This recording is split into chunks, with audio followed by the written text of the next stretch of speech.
Welcome to தனாஸ் kitchen. இன்னைக்கு நம்ம என்ன பார்க்க போறோம்னா ராஜ்மாவோட உருளைக்கிழங்கு போட்டு மிகவும் டேஸ்டியான ஒரு குருமா மாதிரி ஒரு சைட் கிரேவி பண்ண போறோம். இதுக்கு தேவையான பொருட்கள் ராஜ்மா ஒரு கப் எடுத்து நல்லா வேக வச்சு வச்சிருக்கோம். உருளைக்கிழங்கு சின்ன சைஸ் உருளைக்கிழங்கு 2 எடுத்து வேக வச்சு கட் பண்ணி வச்சிருக்கோம். தக்காளி சின்ன சைஸ் தக்காளியா இருந்தா 3 தக்காளி, இது பெரிய சைஸா இருக்கிறதுனால ஒரு 2 தக்காளி கட் பண்ணி வச்சிருக்கோம். பெரிய வெங்காயம் ஒரு சின்ன சைஸ் வெங்காயத்தை எடுத்து பொடியா நறுஞ்சு வச்சிருக்கோம். ஒரு கொத்து கருவேப்பிலை, கொஞ்சம் மல்லித்தலை எடுத்து கழுவி பொடியா நறுக்கி வச்சிருக்கோம். இதுக்கு தேவையான அளவு கொஞ்சமா கரம் மசாலா கொஞ்சம் எடுத்து வச்சிருக்கோம், ஒரு 1/2 ஸ்பூனு. மிளகாத்தூள் தேவையான அளவு, நான் வந்து எல்லா தூளும் போட்டு ஒன்னா அரைச்சி வச்சிருக்கோம். மிளகாத்தூள், மிளகா, மல்லி எல்லாம் மிக்சட் தூள், எல்லாத்துக்கும் ஒரே தூள்ன்றதுனால அளவா ஒரு 1.5 ஸ்பூன் எடுத்து வச்சிருக்கேன். கொஞ்சம் மஞ்சத்தூள், தேவையான அளவு உப்பு எடுத்திருக்கோம். இப்போ வாங்க எப்படி போய் செய்யலான்னு நம்ம பார்க்க போறோம். முதல்ல தேவையான அளவுக்கு கொஞ்சமா எண்ணெய் ஊத்திக்கிறோம். இதுல இப்ப நம்ம ஒரு 2-3 தேவையான அளவு கொஞ்சம் சோம்பு மட்டும் போட்டுக்கிறோம். கொஞ்சம் பொரிஞ்சோன்னு வெங்காயம் போட்டுக்கிறோம். அரிஞ்சு வச்ச வெங்காயத்தை போடுறோம். அது கூட 2-3 அந்த கருவேப்பிலை கொத்து இருக்குங்களா, அது போட்டுக்கிறோம். இது இப்ப வெங்காயம் நல்லா வணங்கிருச்சு. இதுக்கு தேவையான அளவு கொஞ்சமா இஞ்சி பூண்டு பேஸ்ட் போட்டுக்கிறோம். பச்சை வாசனை போகிற வரைக்கும் நல்லா இஞ்சி பூண்டு பேஸ்ட் நல்லா கொஞ்சம் வணக்கிக்கலாம். இப்போ இஞ்சி பூண்டு நல்லா வணங்கிருச்சு. இப்போ என்ன செய்யறோம், அரிஞ்சு வச்ச தக்காளி எடுத்து அதில் நல்லா போட்டுக்கிறோம்.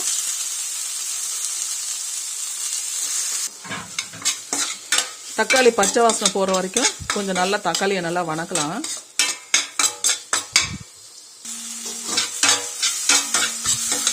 இப்போ தேவையான அளவு தக்காளி சேர்த்து நல்லா வணக்கியாச்சு. இப்போ இந்த டிஷ்ஷுக்கு தேவையான உப்பு போட்டுக்கிறோம். உப்பு போட்டால் கொஞ்சம் தக்காளி சீக்கிரமா வணங்கிடும், அதனால உப்பு போட்டு நல்லா வணக்குறோம். இப்போ டிஷ்ஷுக்கு தேவையான கொஞ்சமா மஞ்சத்தூள், கொஞ்சம் கரம் மசாலா, அதோட சேர்த்து மிளகாத்தூள் ஒரு 1.5 ஸ்பூன் சேர்த்து வச்சதை இப்போ இது உள்ளார போட்டுக்கிறோம். போட்டுட்டு நல்லா வணக்கிக்கிறோம். வணக்கிட்டு வேக வச்ச அந்த ராஜ்மாவை இதில் போடுறோம். போட்டு நல்லா கிண்டிட்டு இதோட சேர்த்து உருளைக்கிழங்கு வேக வச்சதையும் அதோட ஒன்னா சேர்த்து போடுறோம்.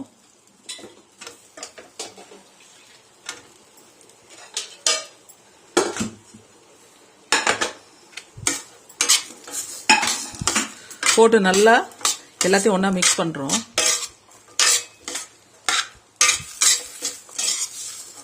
தேவைன்னா தேங்காய் நம்ம கொஞ்சம் அரைச்சு இதில் ஊற்றிக்கலாம். இப்போ நாங்கள் தேங்காய் சேர்த்துறதில்ல, இது சும்மா கிரேவி மாதிரி வைக்கிறோம், அதனால தேங்காய் போடாமல் சும்மா கொஞ்சமாக உப்பு போட்டு எல்லாம் ஒன்றா போட்டு மூடி போட்டு தண்ணி தெளித்து வேக வைக்கிறோம். ஒரு 5 நிமிஷம் சிம்மில் இருக்கட்டும்.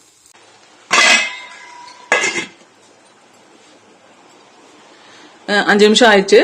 இப்போ நம்ம ஓப்பன் பண்ணி பார்க்குறோம். ஓரளவுக்கு எல்லாமே வெந்து எல்லாம் ரெடி ஆயிடுச்சு. இப்போ லேசா கொத்தமல்லி தலை போட்டு இதை நம்ம இப்போ இறக்க போறோம். இதை நீங்களும் ட்ரை பண்ணி பாருங்க. உங்களுக்கு பிடிச்சிருந்தா கமெண்ட் பண்ணுங்க. இந்த மிக்சர் மிளகாத்தூள் எல்லாத்துக்கும் யூஸ் பண்ணலாம். கறி குழம்பு, மீன் குழம்பு, கருவாடு குழம்பு, நம்ம பொரியல் எல்லாத்துக்கும் யூஸ் பண்ணலாம். உங்களுக்கு தேவைன்னா கீழே இருக்க வாட்ஸ்அப் நம்பருக்கு நீங்க வந்து கமெண்ட் கொடுங்க. உங்களுக்கு நீங்க கேட்டீங்கனாலும் உங்களுக்கு நாங்கள் ரெடி பண்ணி தருவோம். சப்ஸ்கிரைப் பண்ணுங்க, கமெண்ட் பண்ணுங்க, லைக் பண்ணுங்க. தேங்க்யூ.